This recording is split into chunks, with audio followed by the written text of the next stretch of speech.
अस्सलाम वालेकुम व्यूअर्स। आज हम स्टडी करने जा रहे हैं सेल्फ इंडक्शन को। सेल्फ इंडक्शन एक ऐसा फिनोमिना होता है कि जिसमें changing current in the same coil induces EMF in the same coil. हम उसी कॉइल के अंदर फ्लक्स को चेंज करते हैं और उसकी वजह से उसी कॉइल के अंदर सेल्फ इंड्यूस्ड ईएमएफ पैदा होती है। That process is called self induction. अगर हम सेल्फ इंडक्शन और म्यूचुअल इंडक्शन का आपस में कंपैरिजन करें तो कंपैरिजन में क्या आएगा कि म्यूचुअल इंडक्शन में हम कह देते हैं कि changing current in one coil induces EMF in the second coil, और सेल्फ इंडक्शन में क्या है कि changing current in a coil produces EMF in the same coil. तो सेल्फ इंडक्शन को हम क्या डिफाइन करेंगे? Process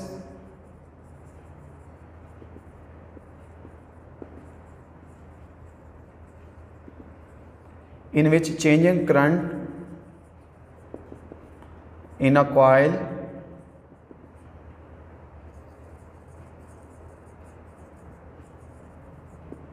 produces EMF in the same coil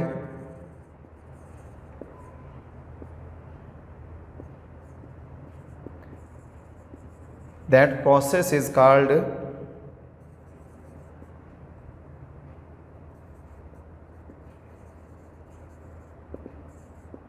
self induction. Self induction में हम कह देते हैं ये हमारे पास एक सिंगल कॉइल है, ये हमने रियोस्टेट लगा दिया, इसके साथ यहाँ पे हमने की लगा दी है, ये उसके साथ बैटरी, ये तमाम चीज़ें हमने सर्किट में यूँ सीरीज़ में जोड़ दी। जो कॉइल है, कॉइल के नंबर ऑफ़ टर्न्स कितनी है हमारे पास? ये n है। अब ये की ओपन है, अगर की ओपन है तो उसमें से करंट फ्लो नहीं कर रहा, उसका मैग्नेटिक फील्ड उसका पैदा नहीं होता। जो ही हम इस की को क्लोज करते हैं, इस की के क्लोज करने से क्या होता है, इसमें से करंट फ्लो करना शुरू करता है from the positive towards the negative terminal. जब कॉइल से यूं करंट फ्लो करेगा, ये करंट की डायरेक्शन है, इस डायरेक्शन में ऐसे करंट फ्लो करता है, तो उसका ये मैग्नेटिक फील्ड का ये नॉर्थ पोल, ये उसका बनेगा नॉर्थ, इससे मैग्नेटिक लाइंस की डायरेक्शन आउटवर्ड, ये इसका बनेगा साउथ पोल, यहाँ पे मैग्नेटिक लाइंस की डायरेक्शन इनवर्ड। अब इस कॉइल में जो फ्लक्स पैदा हो रहा है, क्योंकि जब इसके मैग्नेटिक फील्ड ये गुजरेगा, हमें पता है कि कॉइल से गुजरने वाला फ्लक्स किसके इक्वल है? जो फ्लक्स है,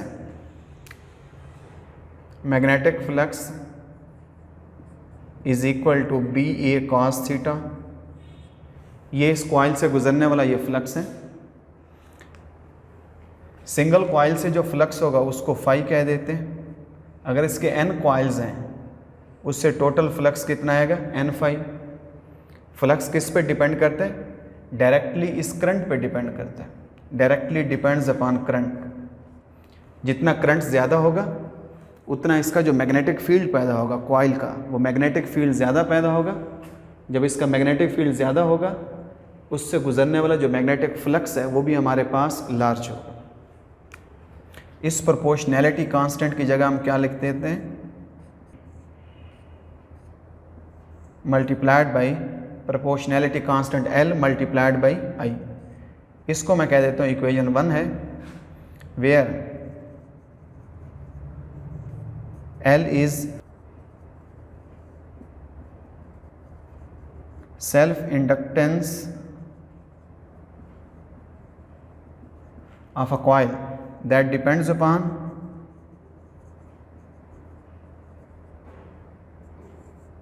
nature of coil। nature means के resistance of the material, coil के resistance पे डिपेंड करती है, कॉइल के एरिया ऑफ क्रॉस सेक्शन पे डिपेंड करती है,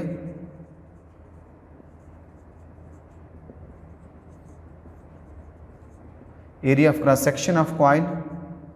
और थर्ड पॉइंट है, उसमें हम कह देते हैं number of turns of coil. इसके ऊपर वो उसकी इंडक्टेंस डिपेंड करती है। अगर हम इसमें से चेंज इन फ्लक्स को देखें, हमने रियोस्टेट किस लिए लगाए हैं? रियोस्टेट यहाँ पे जोड़ा है कि हम सर्किट के रेजिस्टेंस को चेंज करेंगे। जब उसके रेजिस्टेंस को चेंज करेंगे उसकी वजह से सर्किट का करंट चेंज होगा। जब करंट चेंज होगा तो इसका पैदा होने वाला मैग्नेटिक फील्ड चेंज होगा।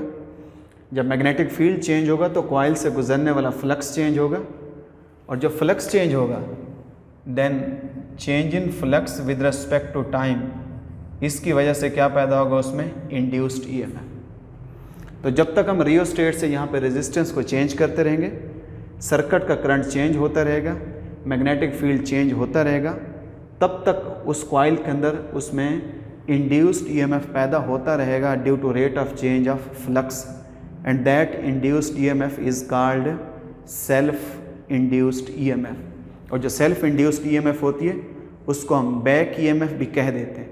बैक ईएमएफ इसलिए कहते हैं कि लेंजेज लॉ के मुताबिक जो सेल्फ इंड्यूस्ड ईएमएफ है वो हमेशा वो जाके बैटरी की पोलैरिटी को अपोज करती है। कैसे अपोज करेगी? अगर यहाँ से फ्लक्स इंक्रीज़ होगा तो फ्लक्स इंक्रीज़ होने की वजह से जो उसमें इंड्यूस्ड ईएमएफ पैदा होगा, उस इंड्यूस्ड ईएमएफ की पोलैरिटी वो हमेशा बैटरी की पोलैरिटी के अपोजिट होगी। वो बैटरी को अपोज करेगी कि फ्लक्स क्यों इंक्रीज़ कर रहा है। अगर इस कॉइल में से फ्लक्स को डिक्रीज़ करवाते हैं तो जो फ्लक्स के चेंज होने की वजह से, डिक्रीज़ होने की वजह से जो ईएमएफ पैदा होगी उसकी पोलैरिटी बैटरी की पोलैरिटी के साथ मिल जाएगी कि फ्लक्स क्यों डिक्रीज़ कर रहा है। तो वो लेंजेज लॉ है। अगर मैं फैराडे लॉ से लिखूं,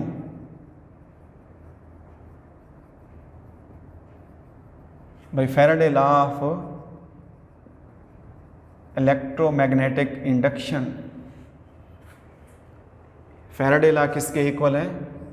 induced EMF is equal to minus N delta phi divided by delta T. इसको सेल्फ इंड्यूस्ड ईएमएफ EL लिख देते हैं।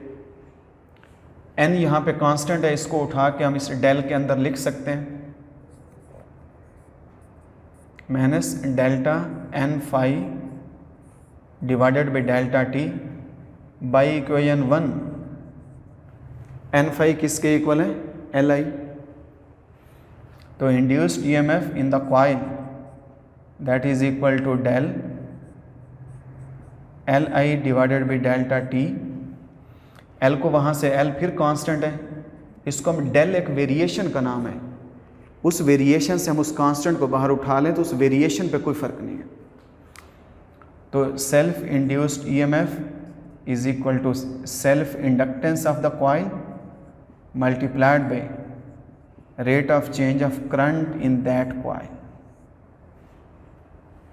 नेगेटिव साइन किसको शो करते हैं? वही ईएमएफ की पोलैरिटी को डिस्कस करेगा। लेंजेज लॉ के मुताबिक जो इंड्यूस्ड ईएमएफ है वो हमेशा बैटरी को अपोज करेगी। और ये इंड्यूस्ड ईएमएफ किस पे डिपेंड करती है? डायरेक्टली डिपेंड करती है upon the inductance of coil, directly depend करती है upon the rate of change of current in the coil, इस पे डिपेंड करती है। अगर मैं सेल्फ इंडक्टेंस को डिफाइन करूं, सेल्फ इंडक्टेंस किसके इक्वल है? इस फार्मूला से देखें, induced EMF in the coil to the rate of change of current in the same coil. यानी आउटपुट क्या है कि उसमें सेल्फ इंड्यूस्ड ईएमएफ क्या पैदा होती है? Divided by rate of change of current. हम यहाँ से करंट को किस रेट से, किस रेशियो से उसको, रेट से उसको चेंज कर रहे हैं। इसका जो यूनिट है, ऐसे unit of the self inductance is Henry. 1 Henry को क्या डिफाइन करते हैं? अगर हम किसी कॉइल में से 1 एम्पेयर पर सेकंड की रेट से करंट को चेंज करें और सेम कॉइल के अंदर 1 वोल्ट का सेल्फ इंड्यूस्ड ईएमएफ पैदा हो, then self inductance of the coil is called is equal to 1 henry. तो 1 हेनरी किसके इक्वल आएगा? 1 वोल्ट सेकंड ऊपर जाके ये एम्पेयर, ऊपर जाके एम्पेयर इनवर्स, ये 1 हेनरी है। तो हम सेल्फ इंड्यूस्ड ईएमएफ को, self induced EMF is also called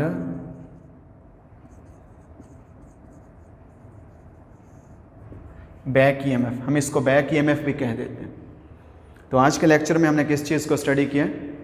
हमने सेल्फ इंडक्शन को डिफ़ाइन किया, सेल्फ इंडक्शन और म्यूचुअल इंडक्शन का आपस में कंपैरिजन किया। सेल्फ इंडक्शन में जो उसका कांस्टेंट है सेल्फ इंडक्टेंस, हमने उसको डिस्कस किया कि सेल्फ इंडक्टेंस किन किन फैक्टर्स के ऊपर वो डिपेंड करता है। वो इन फैक्टर्स पे डिपेंड करता है। वो किसी कॉइल का कांस्टेंट है, जैसे किसी रेजिस्टर का रेजिस्टेंस होती है, किसी कैपेसिटर की कैपेसिटेंस होती है। इसी तरीके से इन कॉइल्स को बोलते हैं इंडक्टर। तो इसी तरीके से इन इंडक्टर की इंडक्टेंस होती है। तो हमने इंडक्टेंस को डिस्कस किया, इंडक्टेंस के यूनिट्स को पढ़ा। तो आप इस टॉपिक को देखें, इसकी एग्जाम्पल को सॉल्व करें, आसान एग्जाम्पल्स हैं। इसके रिलेटेड न्यूमेरिकल्स को आप ट्राई करें। आप जितनी न्यूमेरिकल्स और एग्जाम्पल्स को खुद सॉल्व करने की कोशिश करेंगे, उतना आपका सब्जेक्ट उतना स्ट्रांग होगा, उतना आप कंसेप्चुअली स्ट्रांग होंगे, और आप आगे किसी मैदान में कहीं भी आप कंपटीशन का एग्ज़ाम देने जाएंगे तो आपको कहीं कोई प्रॉब्लम नहीं होगी। हमेशा अपनी एक आदत बना लें कि जो एग्जाम्पल्स हैं और उससे रिलेटेड न्यूमेरिकल्स हैं, आप उनको खुद सॉल्व किया करें।